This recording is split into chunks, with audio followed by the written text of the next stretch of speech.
Hey, Bo, you there? Yep. All right.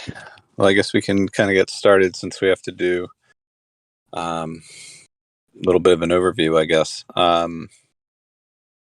Unless it looks like we have kind of a light turnout here, and I don't know if there's anybody new. Um, so maybe we'll save like the club overview until the end. Okay. Yeah. Any particular questions that came up in the AMA question side? Not in the AMA question side, but there was a few things in the general chat. Hang on a second. I keep getting brought back into the to the call log. All right. Or maybe it was just the community chat. Hang on. Okay, well, by way of overviews, we have a rundown of some requests from Amirex, which we expect overnight. We've got the NFT exchange changes coming on board here shortly. They have a little bit of a snag on some of the new code that they put in there, but that exchange is going to be connected to you'll be able to use it with Polygon and OpenSea, and we'll have lazy minting and a bunch of other things on there, so people can get a whole lot more creative. So that's pretty exciting, and that I would expect sometime here shortly this week. So they're just trying to. I think they're trying to correct something in the smart contract. Um, So that's going well. And then we have, of course, everybody's getting ready to go down to Miami for the Crypticon conference and yacht party and so forth and so on. So hopefully everybody can head down there and meet us in Miami. And if you can't, then we'll catch you on another one. We're thinking of having our own kind of mini conference, just for kind of select few, out in Newport Beach, California, where GiveBucks has, the offices right there by the yacht club. So we're going to try and do something in conjunction with that facility, which is a beautiful facility, but then also, use the yachts and, kind of make an event out of it. So that's something that'll be coming up if you can't make it to Miami. Yeah. And I think that could be a lot of fun. Out there at GiveBucks, they've got the big boat. The boat. We can come up with a kind of a fun promotion and reason to be there, I think. Yeah, absolutely. One of the other things is, of course, we're growing the exchange. So part of what we put together here involves not just venture cap meeting the crypto lifestyle, but it involves the tools, right? An exchange with club wallets and the level 2 quote system, so that it's robust and you can actually see order depth as opposed to, being focused on these swaps that have algorithms for liquidity pools that are blind, and quite frankly, very expensive.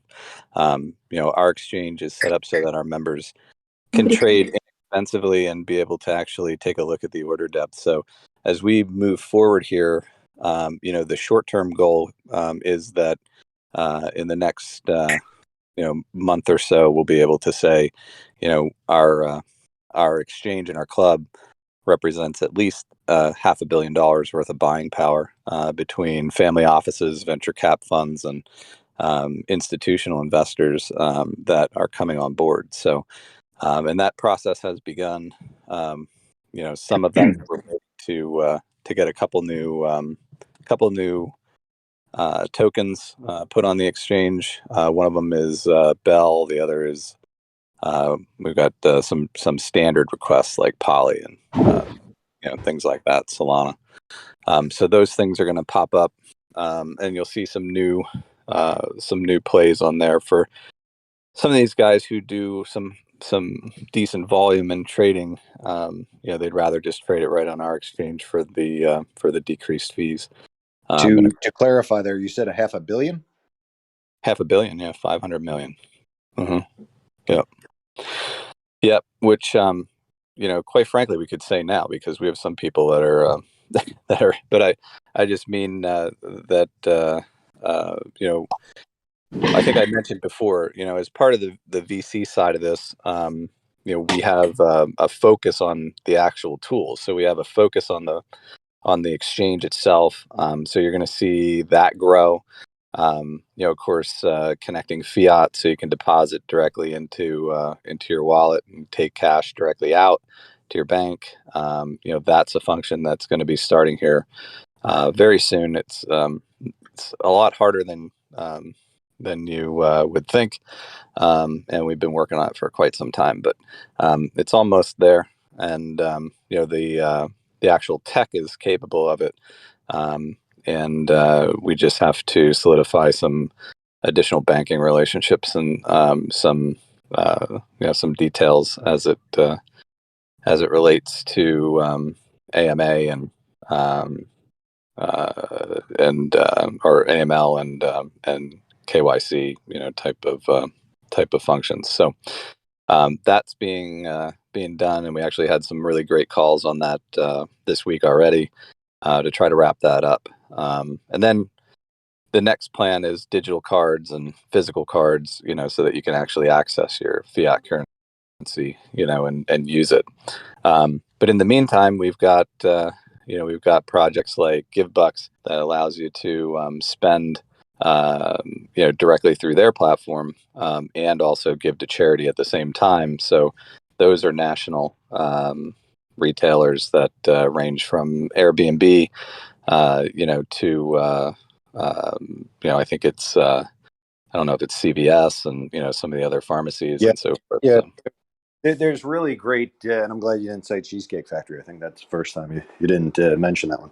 But yeah, you yeah, can. if you look at the if you look at that site, I mean, they've got pretty much the who's who of the Fortune 500 retailers already signed up on the GiveBucks platform. But just to clarify, that is GiveBucks and GiveBucks are different, and we'll get into that in the coming days, not weeks, but the coming days on that project. Good question popped up in the chat from earlier today. What's the marketing plan for the Scrap token? Will it be different approach since Scrap is a unique token? Yeah, it is going to be different. So of course, the unique thing about Scrap is that when you buy that token, you're actually recycling precious metal bearing scrap. So you're keeping junk out of the landfill. And at the same time, you are able to dollar for dollar cash that into the metal that you have recycled and refined. So, essentially, the Scrap token is very unique in that it's not your static stable coin, for example.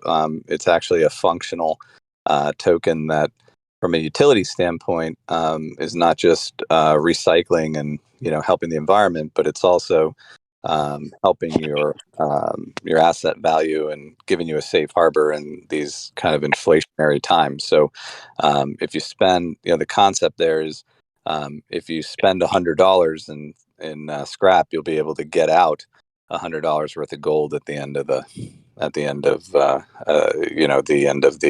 road there, or more. So that's again the concept really is that because you could take this in metal at any time, you're actually really no longer tied to fiat currency and to the inflationary environment. So we started that out with AWBT, which is still available as well. And AWBT is a Binance based token, but Scrap is really the future of what we're doing on the refining side, and you'll be able to see in the store soon how you can spend the actual Scrap token on everything from gold, silver and palladium to pretty much anything else, because it spends as good as cash, with us. And from a marketing perspective, the sky's the limit. It's a utility that helps facilitate refining. It helps facilitate trade among recyclers, and it really solves a trust problem in between in between an otherwise kind of blind market. In other words, there's the industrial precious metal bearing scrap market is a quantifiable market, and it's a commodity, for these products. However, there's really no solid price transparency. So there's a lot of trust between, small local town recyclers who send, for example, chips and boards and memory and so forth to refiners, to process it into gold, silver, and palladium, copper, nickel, and so forth. But in the meantime, they've got to wait, and then they've got to trust that the refiner, is going to pay them, so forth and so on. So the scrap token actually solves a problem in between that trade, in that we're able to provide value, from a crypto basis, to help facilitate that in the meantime, from a standpoint of trust and from a standpoint of just ease of the market. So that's going to develop into a huge opportunity. The market for that is 4,000 plus small recyclers in that space across the country. And if you know anything about the scrap markets, you'll know that having $100 million company in that space is tiny. So this is it's a very unique token, and again, it's totally different from your normal stable coin, but it is a stable, safe harbor in kind of tumultuous times. And that's why every time we see things like the price of gas go to $5.25, you got to be reminded that what that means is your dollar doesn't buy as much as it used to. What you're seeing is just a massive inflationary environment. And we're facing times where, and I don't want to get negative on on the call, but we're facing times where it's entirely possible that the USD will no longer be the settlement currency of choice throughout the world, and it will no longer be a petrodollar. So when we see that historically, those switches, you could see anywhere, you could imagine anywhere from a 50 to a 70% loss in value between now and after that occurs. So owning a token that's a safe harbor like scrap, and I would even go so far as to say that AWB is a solid safe harbor, as well, because that's a token that's really people own as one of the legs of the club, to be able to receive rewards and distributions of new issuances and new investments and projects that we do. So it's something that gives you continual value as we go. Like, for example, the AWB, everybody who owns it is going to wind up getting tokens dropped into their exchange wallets this weekend for Velocity Auto Concierge and HK Express. And So what's the deadline that people need to have the AWB tokens in their wallet? you got to have that in by 11:59 on Friday night, and then that's how we do the math, and then you'll get your rewards. And then Right. again, the whole point there is that as we go, you'll get more and more rewards throughout the years, as well. So the idea here is to get in on the very, very, basic, level, the bottom level, the earliest possible level of all of these projects that are not just solid projects, but they're solid venture capital deals that are time to market. Not a traditional kind of a startup or something like that, and certainly not a meme coin that doesn't have a balance sheet and business behind it. These are different projects. They're not your normal kind of pump and dump see you see where this goes, but you know where it winds up. And what I mean by that is you can pump something up all the way to the moon, and then it'll come all the way back down because there isn't if there isn't underlying value. So that's Fast why. and hard. Yeah, Yeah, it'll come back to earth fast and hard. yeah. so, So so just talking about other exchanges, other things that are happening. Scrap AWRT. Um, Timelines on that. yeah, so AWRT is actually, and again, it's uh, this is the very very beginning, right? So you're here whether you started with us a couple months ago or now. This is really the beginning. Granted, you could have gotten in a little earlier, but essentially, with AWRT, we have only just scratched the very very surface of kind of setting up the cards, and that's everything that we're doing is not just designed for the good of the club, but for the future of value of AWRT. So we get a lot of questions. The reason I'm bringing that up, we get a lot of questions about when's it going to go to Amirex, or when's it going to go to the next exchange and so forth, and what are we doing about liquidity? Well, liquidity is intentionally kind of I don't want to call it suppressed. It's just intentionally low right now on purpose while we get everything organized, and work with Amirex and everybody else for what we're doing as step, two. But you don't have to worry about the trading as it relates to our exchange. As you can see, it's very healthy. I mean, there's been hundreds of thousands of dollars traded in AWB already, um, and that only trades on our exchange. So the concept that we have is, like I mentioned earlier, we want to have $500 million on our exchange. At the end of the day, it's certainly $500 million worth of buying power represented on our exchange, and that might mean that the entire fund is has the powder to be able to go that deep, but maybe they don't have it all on only trading on AWC. That being said, I can tell you that our in-house traders, who handle the day-to-day there, and take a look at the order book, and the people who are managing that process are very, our market makers are very professional. These are guys who have owned broker dealers in New York City, and have set up And around exchange the world, really. all over the world, right? So, um, very successful, by the way, not just like a one-off nickel BD or something. I'm talking about guys who have been through entire boom and bust cycles. Have traded, back. There's some guys who remember the Hunts, corner and silver.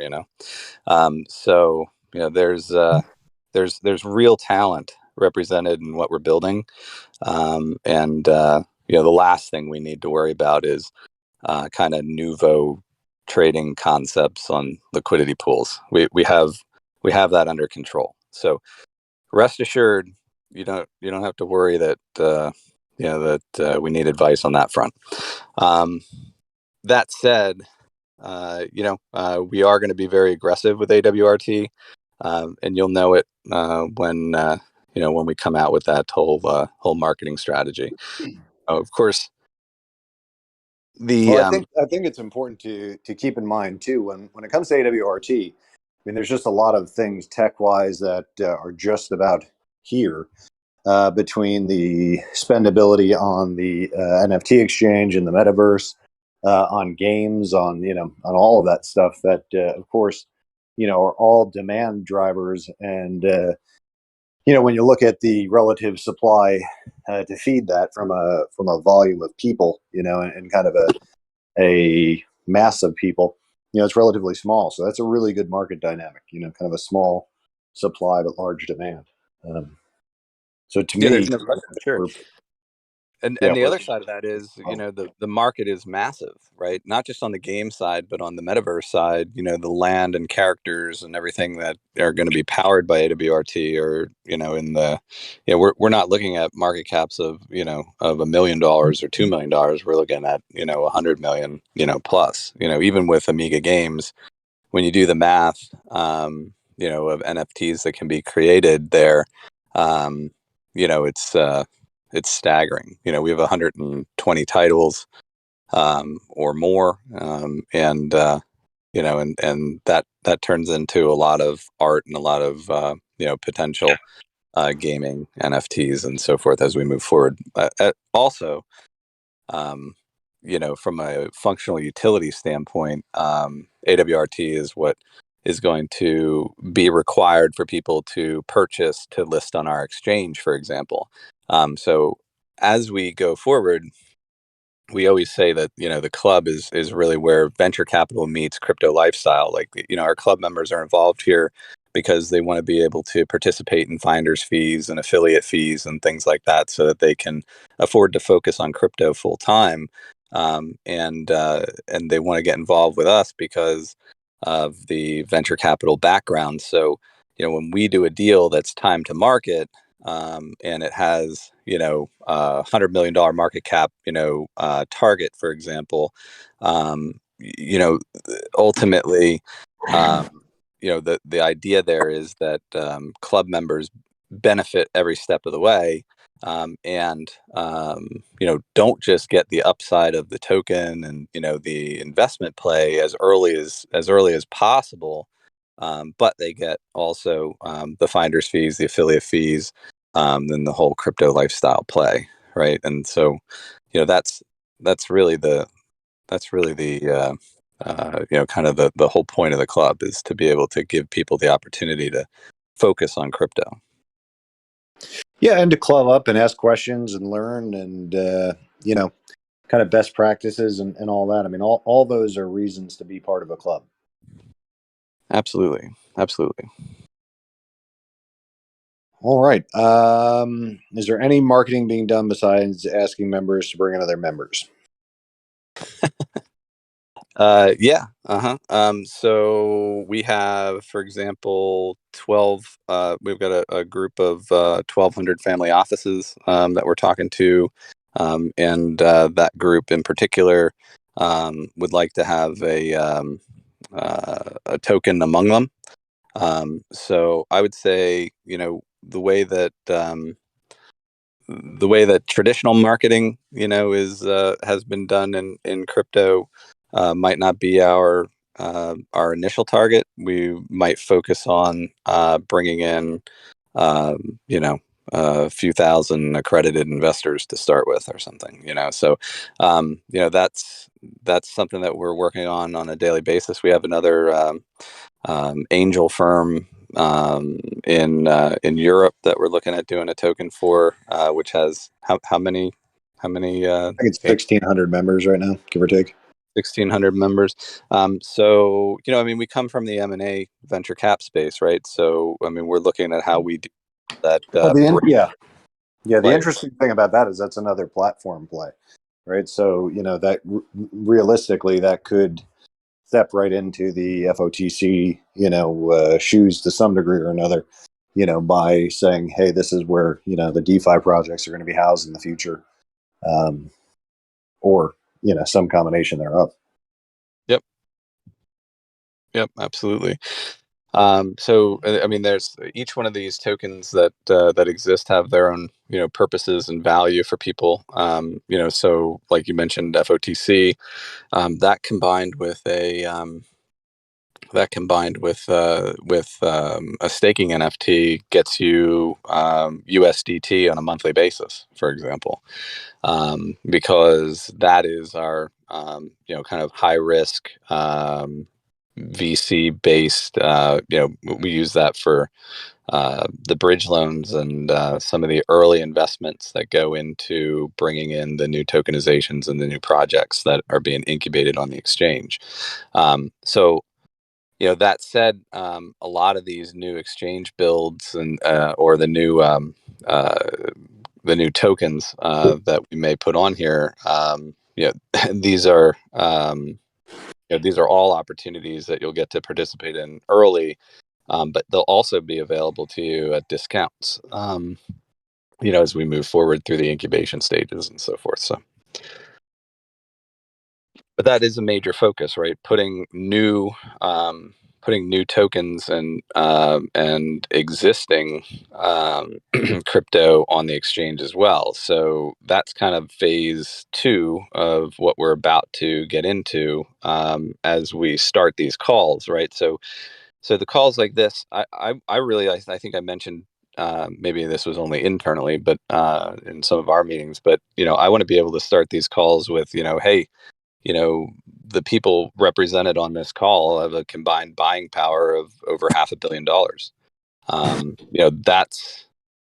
That's the way that we look at this club. Consider it, Predator's ball of crypto, right? And the projects that we are building now, we have to go out there and ask people to participate. But there's going to come a time when people are going to ask you, how do I get involved in this club? Because, it's our job to make sure that people make money in these projects. And that's why we pick them time to market. They are the right picks. And, at the end of the day, if we do this right, we build the exchange right, we build all these tools right, it's going to be standing room only on these calls because, people are going to want to get in on the next project. And that's where your members only NFTs and your founders badges and everything else matter, because there's going to come a time that there's just not room, right? So things will get fully subscribed before they even go out. And so holding on to your founders NFTs for priority, your members only NFTs for priority, that's where getting on those white lists and early mints and being in line for those projects first are really going to pay off. Because you can imagine, that if you, for example, have the right to take down $1 million of, a project that's fully subscribed, and you've got 25 other people that didn't get to, well, now there's a market, right? So now you're able to turn around and say, well, I have an option on this million. It seems like it's worth 1.5. I'm not going to take it down because I'm saturated, or I have too much, right now, or I'm not interested in whatever the new project is. That doesn't mean you can't lay it off, So this is how I envision it, and we envision it, moving forward, is just, a lot of opportunity, from that perspective. So, but we'll get more into it. We'll explain all that as we go. Just know there's a method to our madness, from all that perspective. And there's a reason for the members only NFTs and the founders badges and so forth. So, and it'll all benefit everybody on this call, because everybody here is at the very, very, very beginning of what we're building, and what we're building is going to be awesome. All right. On the timing for this particular giveaway, is there any time that we're planning on shutting it down? I know we had originally that we said it's going to be first come, first serve, and I think we're cutting it off at 100, correct? Yeah, right. We're cutting that off at 100. Yep.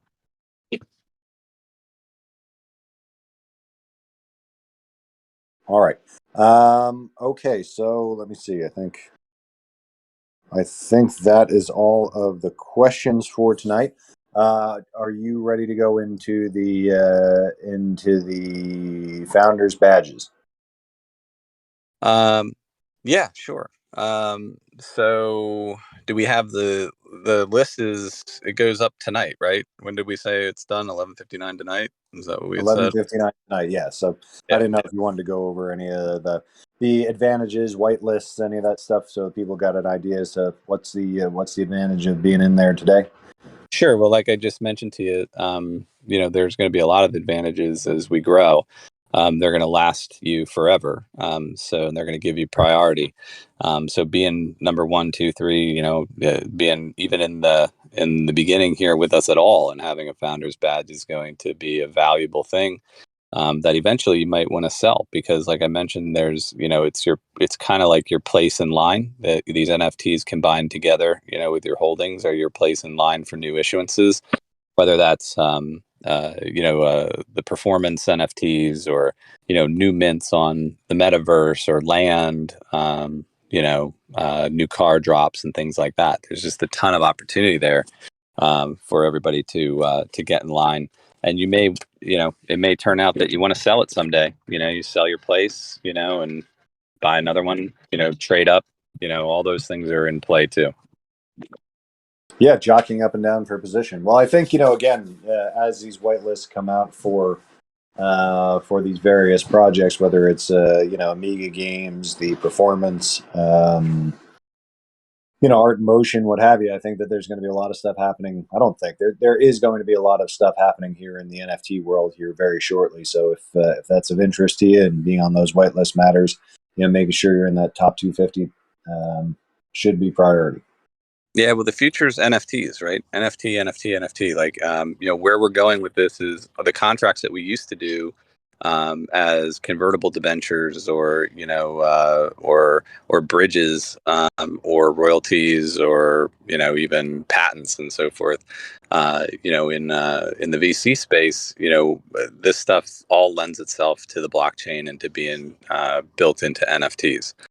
So that's where we're going. So you'll see USHX start talking about the house giveaways and so forth in terms of NFTs. And you can imagine a world where those NFTs can drop in and out of a central pool without even property transfer taxes and realtors and so forth and so on. They could drop into a rental pool. They could drop into a long-term triple net. You could live there for 10 years and pick up an NFT and in Philly instead of Atlanta. Drop your old one in, and you're off to your new place to live. So that these things can revolutionize entire industries. They're going to. It's not a question, of it's not a question of if. It's a question of when. And we're pushing the envelope on the bleeding edge of how to do that. So NFTs are going to be a major part of what we're doing here. That's why we're involved in the pairing right now, and that's just going to get better and better as our exchange capabilities improve as well. So pretty soon you'll be able to see your staking, for example, right on your exchange wallets, and so forth. So there's a lot of stuff coming, and there is no question at all about what you said, to start with. I mean, the real estate market is absolutely prime for an Uber type of comeuppance, right? Where so many things in that market are just so inefficient, from the transfer process to the timing to the fact that you still have to go to some courthouse and find old records and all that stuff. I mean, that is what the blockchain, I mean, could replace quickly. Oh yeah, Right? yeah. And then we'll talk about the rest. Yeah, we'll talk about the rest of it. We don't want to get too too deep into that on this call probably, but you can imagine, the securities markets, not having to go in for medallion guarantees for nonsense stock certs and things of that nature.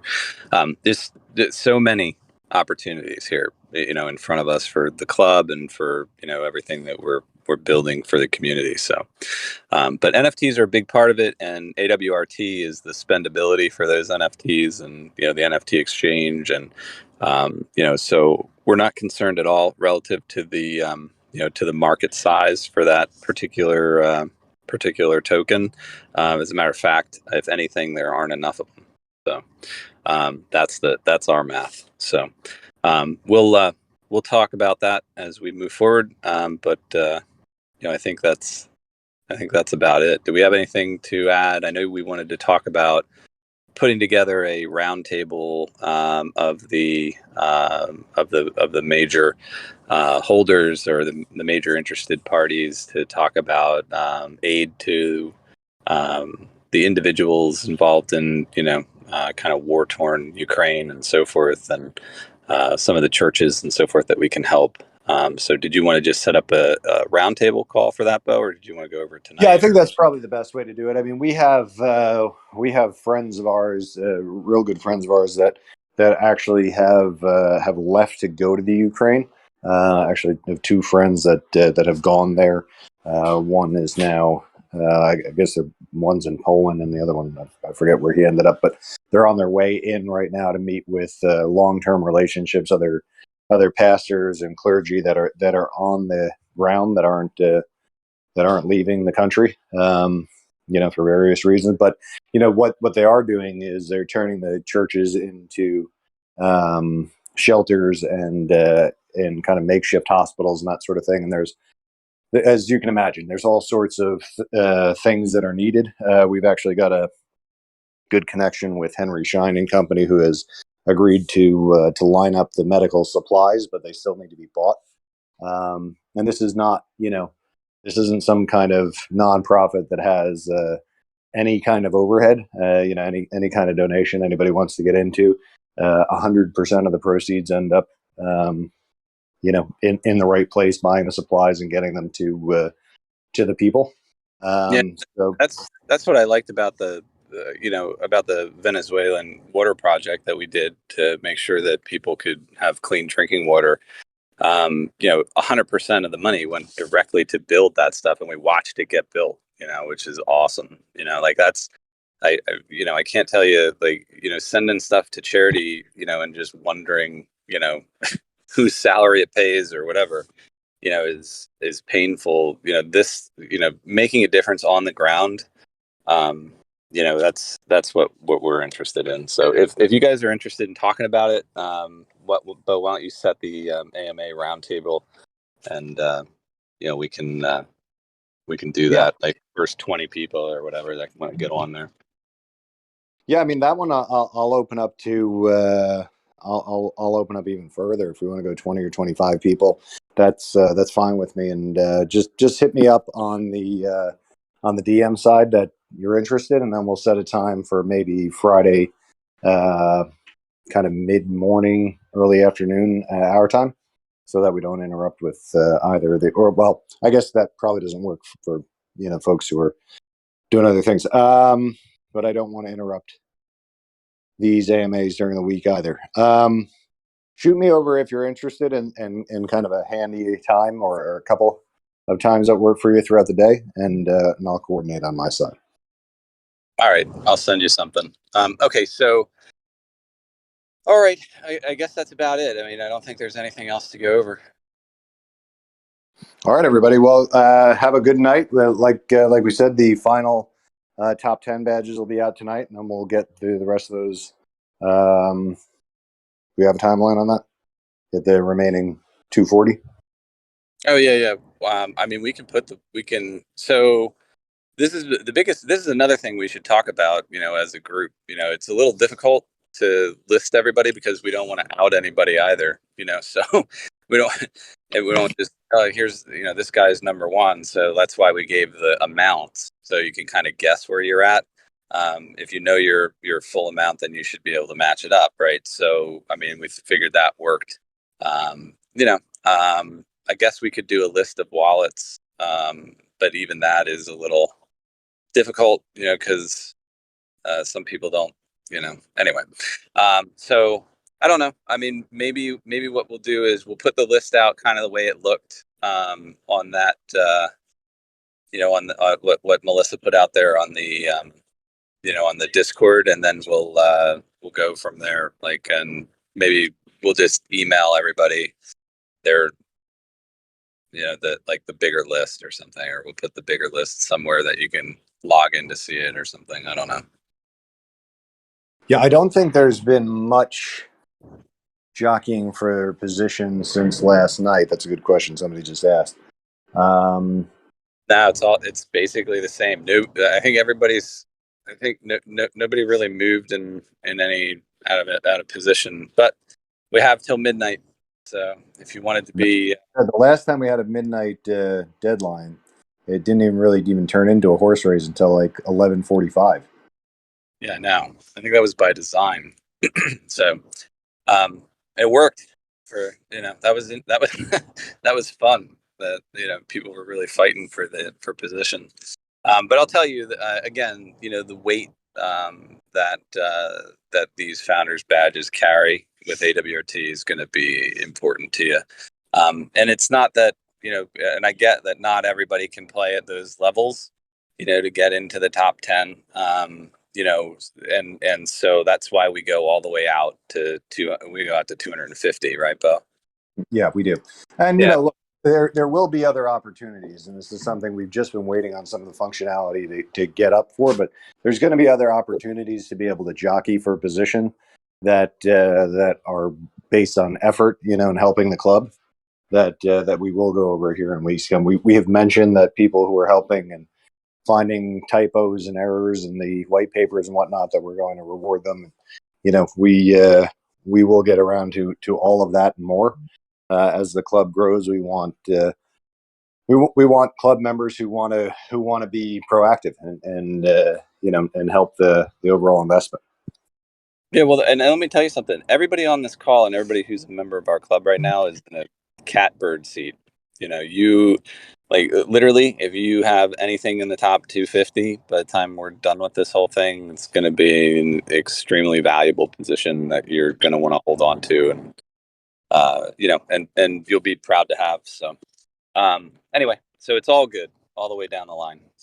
You don't have to feel like it's if you can't get in the top 10, it's any type of you shouldn't be depressed about it at all, because getting this first 250 as a founder of AWRT is going to make a difference. So all right, everybody. Well, on that note, let's have a good evening, and hit me up on the this is Bo, just hit me up on the direct message, and we'll set up a call on the Ukraine project. Yeah, first come, first serve, first 25 or whatever. Yeah. All right, everybody. Yeah. All information presented on this AMA, technical or otherwise, is subject to change with or without notice at any time. The information is meant to outline general plans and answer questions being asked in real time. As such, the information should not be relied on as the basis for token purchases.